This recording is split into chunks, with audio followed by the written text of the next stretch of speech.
banyak ada begini.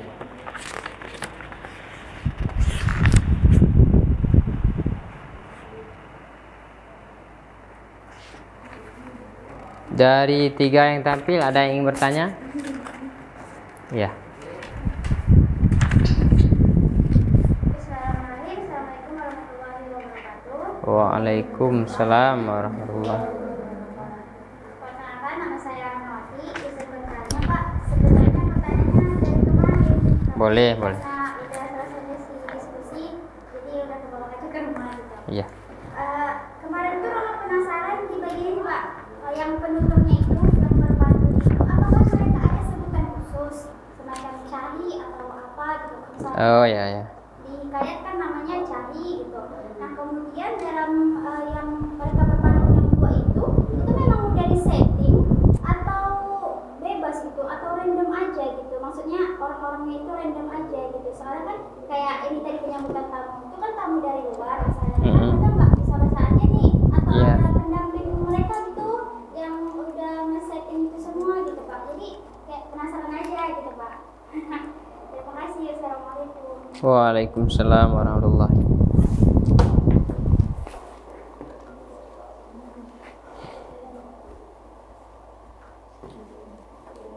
Ya, pertanyaan yang pertama, seperti hikayat ataupun sedati. Yang bersyair itu namanya syahi.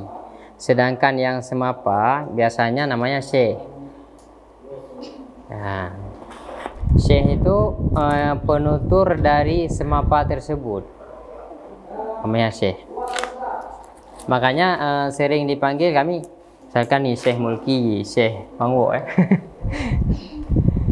Dan yang kedua, pertanyaan yang kedua, sebelum tampil apakah sudah di-set ataupun udah gladi dulu? Ini pertanyaan, ini berarti jawabannya, gitu kan? Orang dulu legend lah. Berpantun dulu kan malam ini, antar pengantin malam. Sampai kuahnya basi. Kenapa? Karena menjiwai. Nggak ada istilah sampai udah Pak ya, udah cukup ya, nggak ada. Karena terbawa. Jadi orangnya memang udah dalam jiwanya lah. Makanya semapa sekarang ketika kami ikut pelatihan termasuk dari Majelis Adat Aceh sudah dibuat satu kesepakatan bahwasanya semapa itu sesuai kondisi dan situasi, tidak boleh lebih. Tetapi soal disetting ataupun enggak, sebetulnya enggak. Tetapi ada kodenya. Kodenya apa? Pertama puji dan syukur ketika mukadimah. Kemudian pertanyaan apa yang ditanya itu yang dijawab. Nah, walaupun bahasanya lain.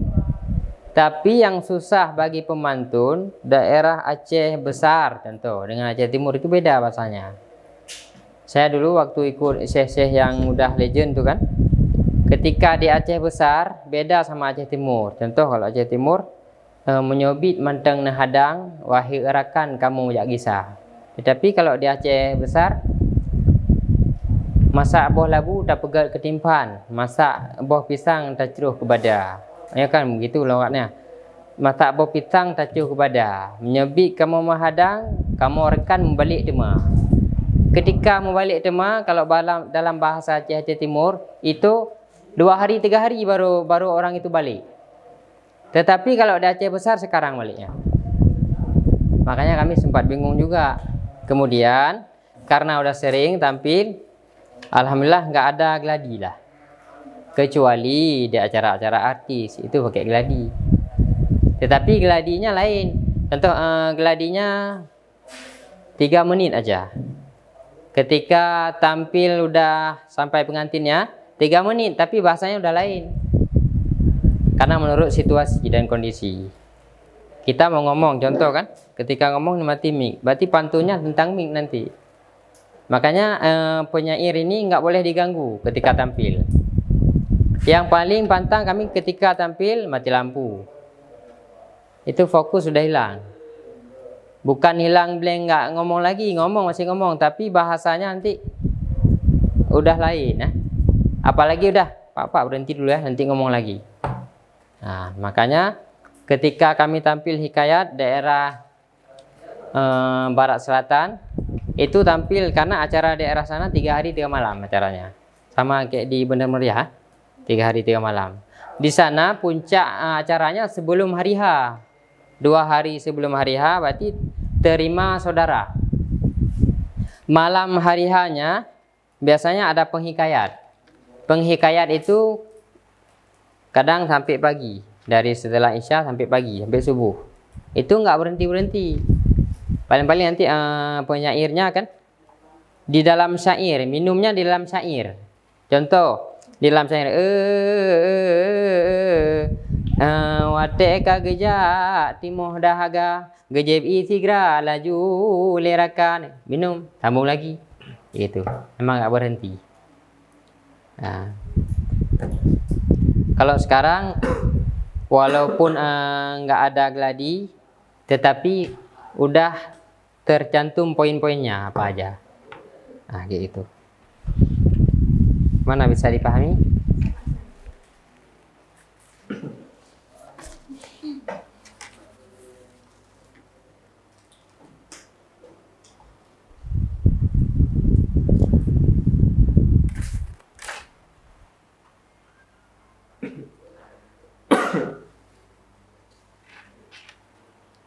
Tentang hikayat ada kemarin hikayat di kelas pertama kurang dijelaskan mah karena nggak cukup waktu. Di kelas yang kedua alhamdulillah.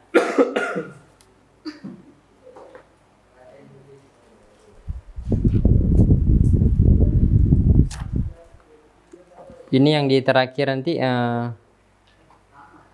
jam 4 mah terakhir. Berapa menit lagi? Ya. Ini yang di terakhir kita baca syair hikayat ya. Kemudian kemarin yang lupa disampaikan karena berhubung waktu, syair hikayat yang paling terkenal di Aceh yaitu hikayat Perang Sabi. Ya kan? Hikayat Perang Sabi. Karena hikayat Perang Sabi tersebut membangkitkan semangat siapa yang mendengarnya. Yang mendengar bangkit semangat untuk melawan penjajahan Belanda. Makanya syair tersebut saking bahayanya, siapa yang baca dibunuh sama Belanda.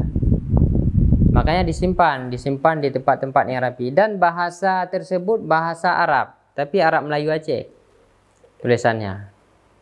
Arab Melayu Aceh. Kemudian naskah aslinya sekarang ada di Pesantren Dayah Tanah Abe. Dan juga ada di Museum Belanda. Saking disimpannya. Orangnya dibunuh, syair hikayatnya dibakar. Kemudian datanglah Senok Hugronyo, tahu kan? Dalam sejarah kan? Yang dipanggil Tengku Putih. Beliaulah yang jadi pengkhianat. Kemudian ketika beliau mempelajari ideologi orang Aceh, ternyata orang Aceh mau berperang. Syair-syair hikayat sudah ditanamkan semenjak di Ayun Dodaidi, di dalam ayunan. Maka bahasa Aceh dirubah. Katanya kita rubah biar generasi bisa membaca. Rupanya bukan. Biar orang Belanda tahu apa isi dari hikayat Perang Sabi tersebut. Ternyata isi dari hikayat Perang Sabi, siapa yang mau berperang menjajah penjajah Belanda, maka akan mendapatkan surga. Di dalam surga ada bidadari. Makanya siapa yang mendengar syair hikayat Perang Sabi, semuanya ingin mati. Kenapa? Mati syahid sangat mulia daripada hidup nggak melawan penjajah. Dan di dunia belum ada seampuh hikayat Perang Sabi. Ada orang yang dengar pengen mati, nggak ada. Pengen hidup yang ada. Tapi ketika mendengar hikayat Perang Sabi, semuanya pengen berperang, walaupun mati, karena ada balasannya, surga.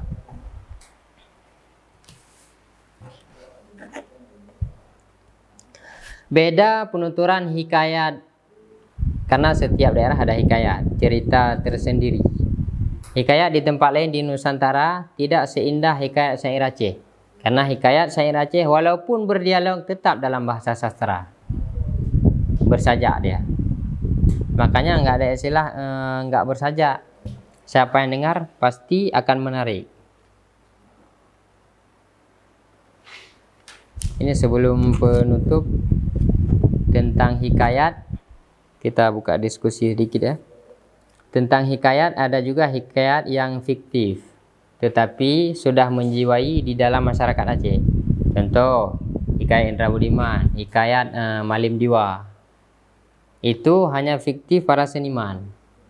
Sehingga mengaranglah dongeng-dongeng yang walau tidak ada, tetapi di dalam masyarakat seolah-olah ada. Sampai berjilid-jilid itu. Hikayat Malim Diwa di YouTube ada, tapi cuma 35 menit. Hikayat Malim Diwa yang menceritakan bahwasanya ada seorang raja tetapi tidak ada keturunan. Kemudian dia bernazar kepada seorang ulama. Ulama tersebut ternyata tidak punya anak juga. Sama-sama bernazar, seandainya kita punya anak maka anak kita akan kita kawinkan. Bila satu laki atau perempuan, bila laki dua ataupun perempuan dua, jadilah saudara. Ternyata yang di kerajaan lahirlah anak laki, yang anak ulama lahirlah perempuan, maka dikawinkan. Tapi sayang, rajanya ketika istrinya mengandung sudah duluan wafat. Dan itu hanya fiktif, dongeng. Tetapi orang yang mendengarnya akan terhayut, akan menghayati, karena dari bahasa sastranya. Itu ada dialog juga dalam syair tersebut. Dan syair-syair yang dulu ada juga yang memang benar cerita dari Al-Quran dan hadis Nabi, seperti hikayat wafat Nabi, hikayat wafat Siti Fatimah anak Nabi, hikayat Nabi Yusuf. Tapi yang jarang sekarang bukan orang yang baca hikayat, tapi orang yang berhikayat. Karena orang yang berhikayat akan menjelaskan situasi sekarang. Contoh seperti kami duduk berdua. Pada hari ini kami sampaikan terima undangan dari mahasiswa. Nah, gitu contohnya. Kan sekarang sini duduk di sini tentu di depan dari pandangan kita semua. Itu berhikayat, bukan membaca. Karena secara langsung. Tapi pakai irama yang irama sudah lumrah, bukan irama lagu tapi.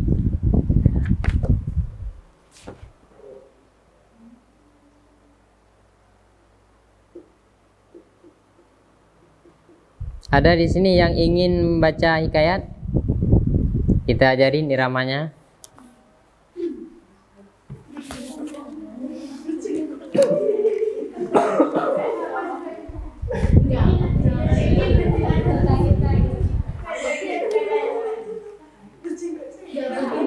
Enggak, cengkoknya menurut. Beda-beda. Kalau iya, kalau cengkoknya menurut tempat, menurut daerah. Kalau daerah barat selatan, Assalamualaikum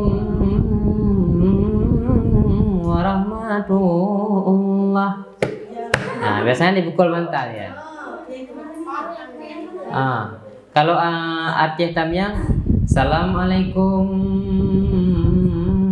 warahmatullah. Ujungnya dicengkokkan.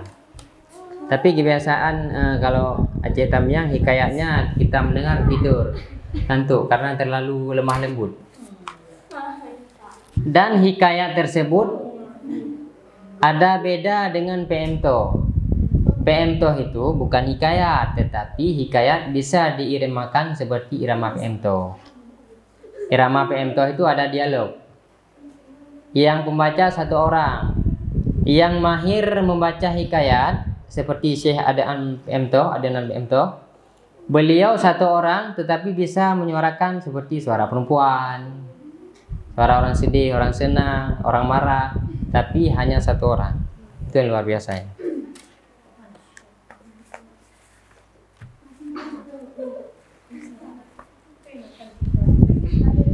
Iya, siapa yang ingin?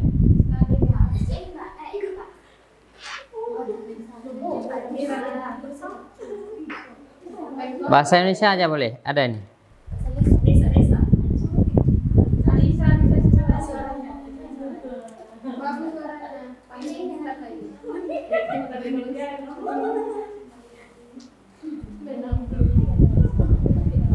Enggak, ini kita baca rame-rame dulu ya. Ya. Yang kata Pak Haji, Pak. Kan yang kata imigrasi ya.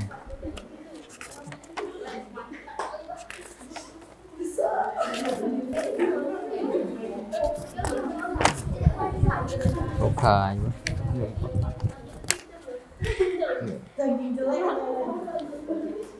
Ya.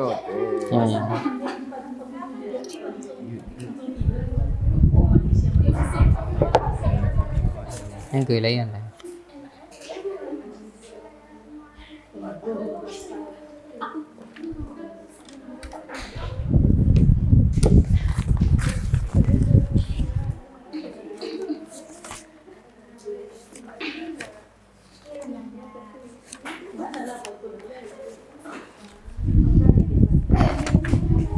dengar lah bangnya ni. Juga merek lah.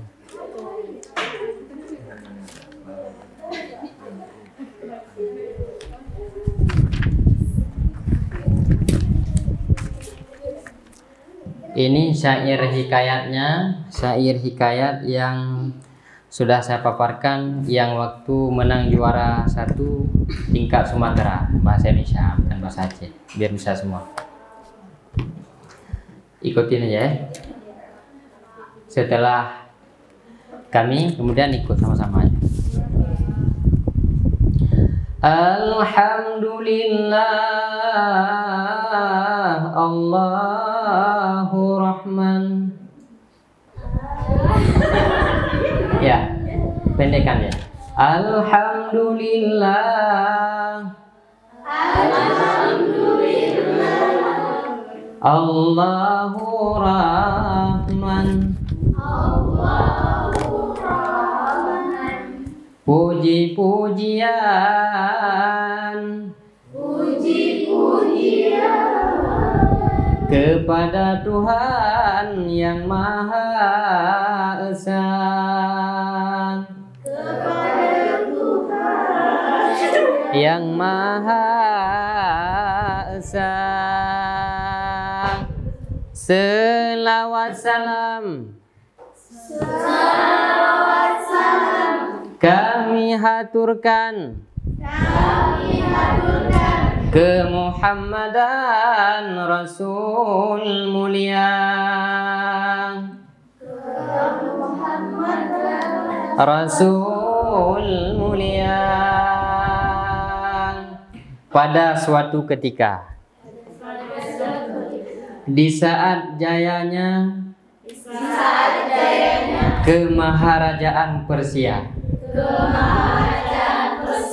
dinasti Sasani, di bawah pimpinan para Kisra, terjadilah perebutan kekuasaan di kalangan bangsawan Persia. Salah seorang putra mahkota dengan terpaksa meninggalkan tanah kelahirannya, pergi berniaga bersama pedagang,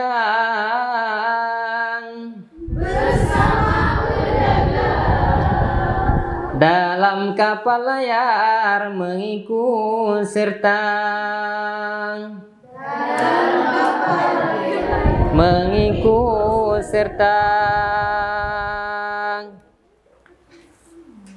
Beliau adalah, biasanya kalau beliau adalah kan ada pukul bantal ataupun gini aja. Nah, coba sama-sama ya. Kita yang baca, yang lain pukul tangannya. Tunggu dulu setelah ada kode ya.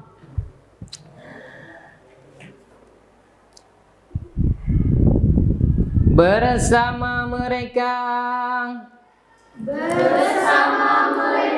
arah tujuan ke timur jauh dan Asia Tenggara. Ke timur jauh dan Asia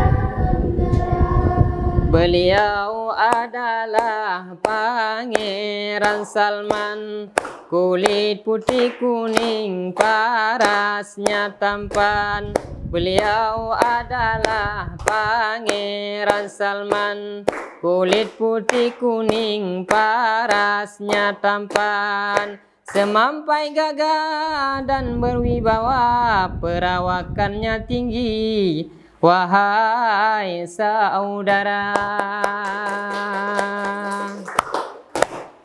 Nah, gitu. Biasanya pukul bantal ataupun pukul rapai. Itu irama di dalam PMTO. Tetapi ada juga irama yang simple yang sering kami bawakan di acara-acara pesta. Contoh di acara pesta itu memang spontan.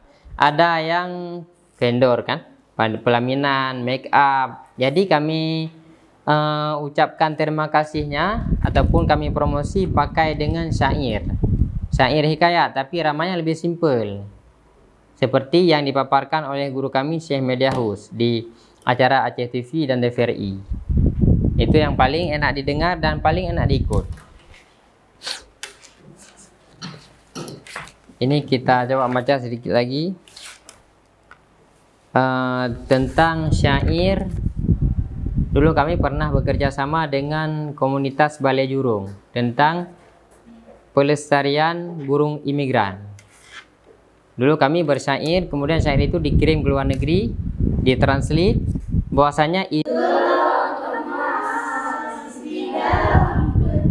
pohon jati di dalam rimbang. Pohon jati di dalam rimbang. Beginilah suasana di negeri Serambi. Beginilah suasana di negeri Serambi. Ada tradisi tetap terjaga. Ada tradisi ya. Apabila di dalam pertunjukan Syekh 1 sama Syekh 2 itu nggak ada kode silahkan sambung, nggak ada. Itu ada kode tersendiri.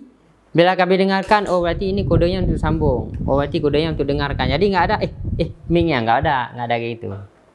Nah, saling paham, ada kodenya. Tapi kode itu memang nggak bisa diungkapkan dengan kata-kata. Bila kami dengar langsung tahu ini sambung apa enggak. Nah,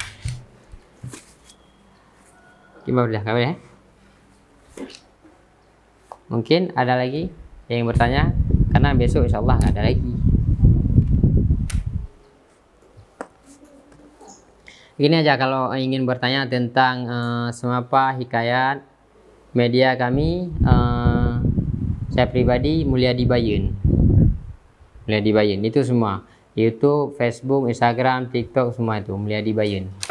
Kalau kawan kami namanya Mulki Kaswari tapi dipanggilnya Bang Wo karena banyak brewoknya.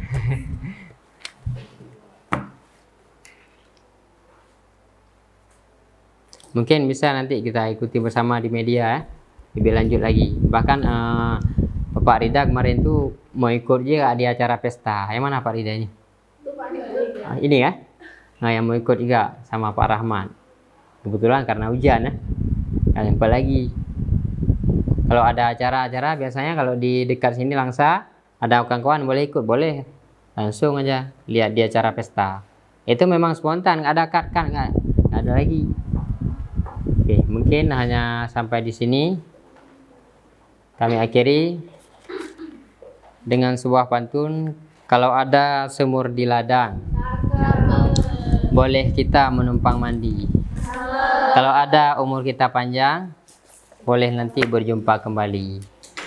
Kalau ada jarum yang patah, jangan disimpan di dalam peti. Kalau ada pembahasan yang salah, mohon jangan dilapor polisi ya. Ya, assalamualaikum warahmatullahi wabarakatuh. Waalaikumsalam.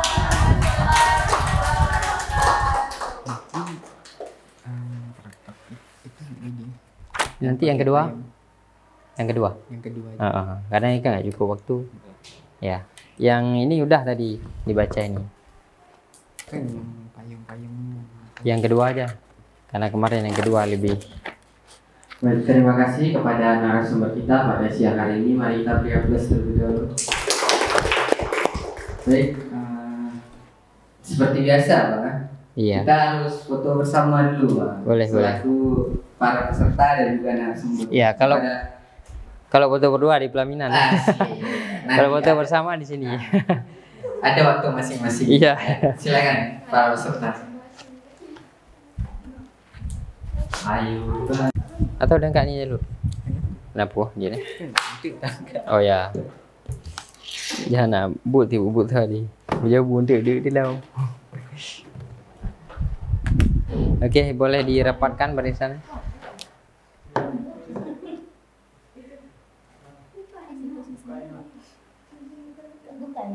Di selang bahu aja biar dapat semua.